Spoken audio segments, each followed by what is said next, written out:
Sega's Yakuza is one of the finest video game crime drama franchises on the market. No other game in this genre successfully combines rich, dramatic storytelling with a combat system that harkens back to the timelessness of fun, old-school brawlers. Yakuza enjoyed a healthy success in the West as a niche title despite being so deeply entrenched in Japanese culture. So much so that Sega received flack for its attempts to repackage the experience for non-native Japanese audiences by removing overtly foreign activities that, in their mind, wouldn't make sense to anyone outside of the country. The backlash the publisher received after the release of Yakuza 3 in 2009 was loud. Fans so outraged by the omissions that the publisher promised to keep future localizations as intact as possible. I don't know what motivated Sega to re-release the PlayStation 3 Yakuza titles so late in the PlayStation 4's lifecycle, but nonetheless, this is a great time to be a fan. Having all 7 games accessible on a single platform in a time where your favorite movies and television shows are spread out across 4 different streaming services is the most satisfying feeling in the world. Besides delivering the complete story of Kiryu Kazuma under one roof, the Yakuza Remastered collection gives the Western localizations of Yakuza 3, 4, and 5 a second chance. Instead of wringing their wrists over content, Sega has left everything intact, boosted the screen resolution, and increased the frame rate to 60 FPS. Passing the games through the PlayStation 4's hardware has immediate results when compared to their original PS3 releases, most notably the fog-like filter that made the original releases look unnecessarily dreamlike and muddled. There's a new clean and crisp look to the characters and the environments they inhabit. The colorful advertisements that mark shops and businesses competing for your attention, the glitzy neon lights that accent the city's nightlife, and the vogue fashion of flashy bystanders make Kamurocho, the fictional red light district at the heart of the Yakuza franchise, feel more alive and exciting. Some visual elements, like the textures on elaborate clothing, show signs of age whenever the camera zooms in a little too close, which proves that these games are not the same flashy modern remakes as Yakuza Kiwami and Yakuza Kiwami 2. The lack of enhanced graphics and high-resolution textures does nothing to diminish the riveting, interwoven stories of opportunism and double crosses that run rampant in Yakuza's world of organized crime.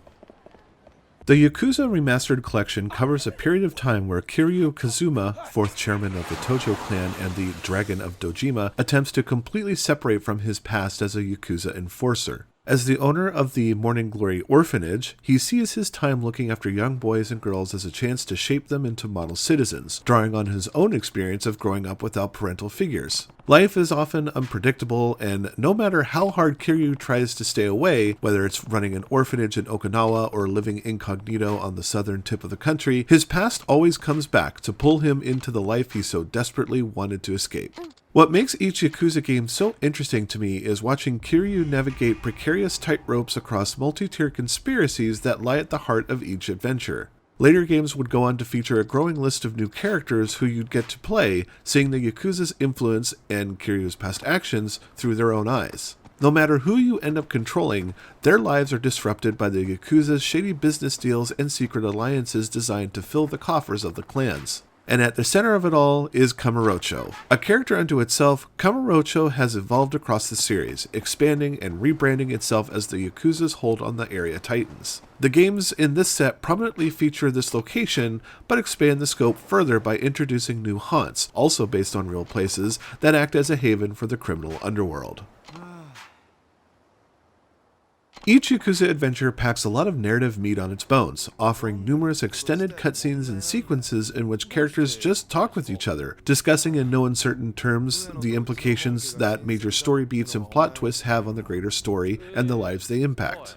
These scenes have a tendency to be drawn out and slow-paced, and the end result is a slow, simmering boil that eventually grows into a full conflagration of violence, in which 2 to 5 men enter and only 1 can leave.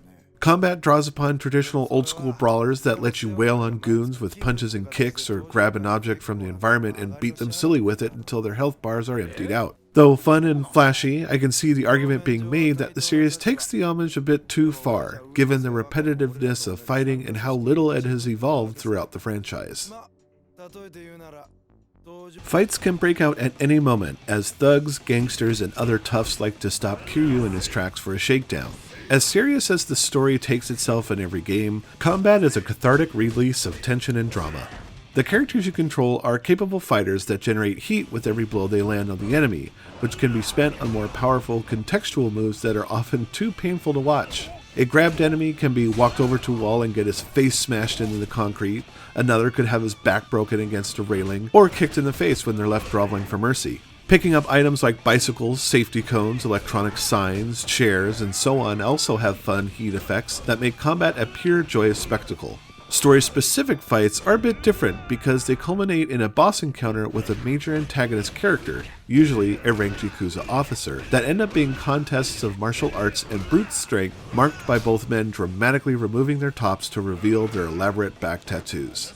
Fighting enemies earns soul orbs that can be used to purchase new combat moves and heat-generating skills that ensure your character becomes a total badass by the end of the story.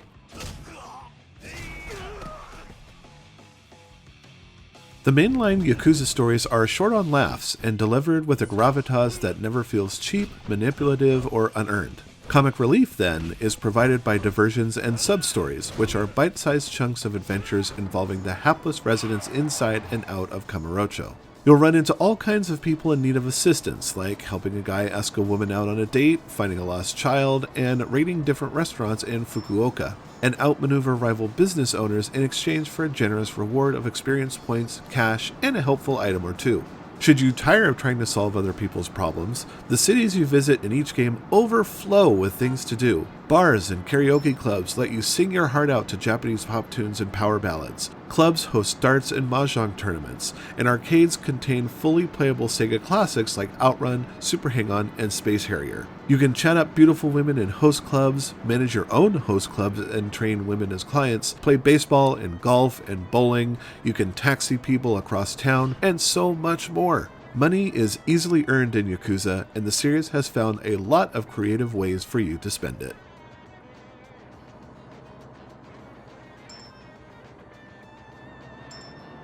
The Yakuza Remastered collection is a valuable addition to the PlayStation 4 library because it fills in the gap created as a result of a prequel, 2 remakes, and the de facto conclusion to Kiryu Kazuma's story. Not content to just republish the PS3 games and be done with it, Sega took the time to update them to take advantage of the PS4's improved hardware and even relocalized the text to ensure a more accurate translation of the original Japanese text. What this collection means is more time spent playing as Kiryu and his allies, beating the utter hell out of street punks in Japan's most notorious red light haunts. As stocky and solid as these games are, there's an argument to be made over their dated design, given that the series never quite strayed too far outside of its own lines. Combat doesn't deviate too strongly from its roots, nor does the game loop do anything different from the run to this objective to trigger the next scene structure. Even Yakuza 5's introduction of racing and taxi missions is comically old-fashioned when held up against its contemporaries. There is, however, a consistency with each Yakuza adventure because Sega knows what works for them and sticks to it while adding flourishes and features here and there. Grounded in its own reality, the Yakuza Remastered collection is a reminder of how competent and reliable this franchise has grown to be. DarkStation gives the Yakuza Remastered collection for the PlayStation 4 5 stars.